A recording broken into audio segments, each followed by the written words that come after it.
خداوند کے زندہ اور پاک کلام میں سے گنتی کی کتاب اس کا 8واں باب۔ اور خداوند نے موسیٰ سے کہا کہ ہارون سے کہہ جب تو چراغوں کو روشن کرے تو ساتوں چراغوں کی روشنی شمعدان کے سامنے ہو۔ چنانچہ ہارون نے ایسا ہی کیا، اس نے چراغوں کو اس طرح جلایا کہ شمعدان کے سامنے روشنی پڑے، جیسا خداوند نے موسیٰ کو حکم دیا تھا۔ اور شمعدان کی بناوٹ ایسی تھی کہ وہ پایا سے لے کر پھولوں تک گھڑے ہوئے سونے کا بنا ہوا تھا۔ جو نمونہ خداوند نے موسیٰ کو دکھایا اسی کے موافق اس نے شمعدان کو بنایا۔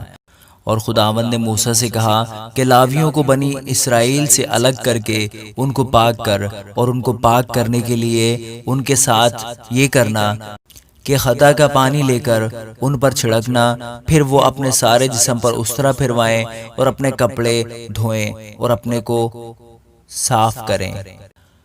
تب وہ ایک بچڑا اور اس کے ساتھ کی نظر کی قربانی کے لیے تیل ملا ہوا میدا لیں، اور تو خطا کی قربانی کے لیے ایک دوسرا بچڑا بھی لینا۔ اور تو لاویوں کو خیمہ اجتماع کے آگے حاضر کرنا اور بنی اسرائیل کی ساری جماعت کو جمع کرنا، پھر لاویوں کو خداوند کے آگے لانا۔ تب بنی اسرائیل اپنے اپنے ہاتھ لاویوں پر رکھیں، اور ہارون لاویوں کو بنی اسرائیل کی طرف سے ہلانے کی قربانی کے لیے خداوند کے حضور گزرانے، تاکہ وہ خداوند کی خدمت کرنے پر رہیں۔ پھر لاوی اپنے اپنے ہاتھ بچڑوں کے سروں پر رکھیں، اور تو ایک کو خطا کی قربانی اور دوسرے کو سوختنی قربانی کے لیے خداوند کے حضور گزارنا، تاکہ لاویوں کے واسطے کفارہ دیا جائے۔ پھر تو لاویوں کو ہارون اور اس کے بیٹوں کے آگے کھڑا کرنا اور ان کو ہلانے کی قربانی کے لیے خداوند کے حضور گزارنا۔ یوں تو لاوی کو بنی اسرائیل سے الگ کرنا، اور لاوی میرے ہی ٹھہریں گے۔ اس کے بعد لاوی خیمہ اجتماع کی خدمت کے لیے اندر آیا کریں، سو تو ان کو پاک کر اور ہلانے کی قربانی کے لیے ان کو گزران، اس لیے کہ وہ سب کے سب بنی اسرائیل میں سے مجھے بالکل دے دیے گئے ہیں، کیونکہ میں نے انہی کو ان سبوں کے بدلے جو اسرائیلیوں میں پہلوٹی کے بچے ہیں اپنے واسطے لے لیا ہے۔ اس لیے کہ بنی اسرائیل کے سب پہلوٹے، کیا انسان کے کیا حیوان کے، میرے ہیں۔ میں نے جس دن ملک مصر کے پہلوٹوں کو مارا اسی دن ان کو اپنے لیے مقدس کیا، اور بنی اسرائیل کے سب پہلوٹوں کے بدلے میں نے لاویوں کو لے لیا ہے۔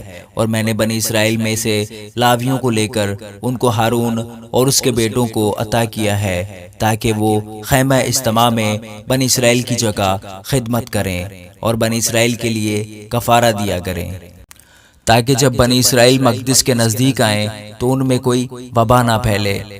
چنانچہ موسیٰ اور ہارون اور بنی اسرائیل کی ساری جماعت نے لاویوں سے ایسا ہی کیا، جو کچھ خداوند نے لاویوں کے بارے میں موسیٰ کو حکم دیا تھا ویسا ہی بنی اسرائیل نے ان کے ساتھ کیا۔ اور لاویوں نے اپنے آپ کو گناہ سے پاک کر کے اپنے کپڑے دھوئے، اور ہارون نے ان کو ہلانے کی قربانی کے لیے خداوند کے حضور گزرانا، اور ہارون نے ان کی طرف سے کفارہ دیا تاکہ وہ پاک ہو جائیں۔ اس کے بعد لاوی اپنی خدمت بجا لانے کو ہارون اور اس کے بیٹوں کے سامنے خیمہ اجتماع میں جانے لگے، سو جیسا خداوند نے لاویوں کی بابت موسیٰ کو حکم دیا تھا ویسا ہی ان کے ساتھ کیا۔ پھر خداوند نے موسیٰ سے کہا، لاویوں کے متعلق جو بات ہے وہ یہ ہے کہ 25 برس سے لے کر ان سے اوپر کی عمر میں وہ خیمہ اجتماع کی خدمت کے کام کے لیے اندر حاضر ہوا کریں، اور جب 50 برس کے ہوں تو پھر اس کام کے لیے نہ آئیں اور نہ خدمت کریں، بلکہ خیمہ اجتماع میں اپنے بھائیوں کے ساتھ نگہبانی کے کام میں مشغول ہوں اور کوئی خدمت نہ کریں۔ لاویوں کو جو کام سونپے جائیں ان کے متعلق تو ان سے ایسا ہی کرنا۔ آمین۔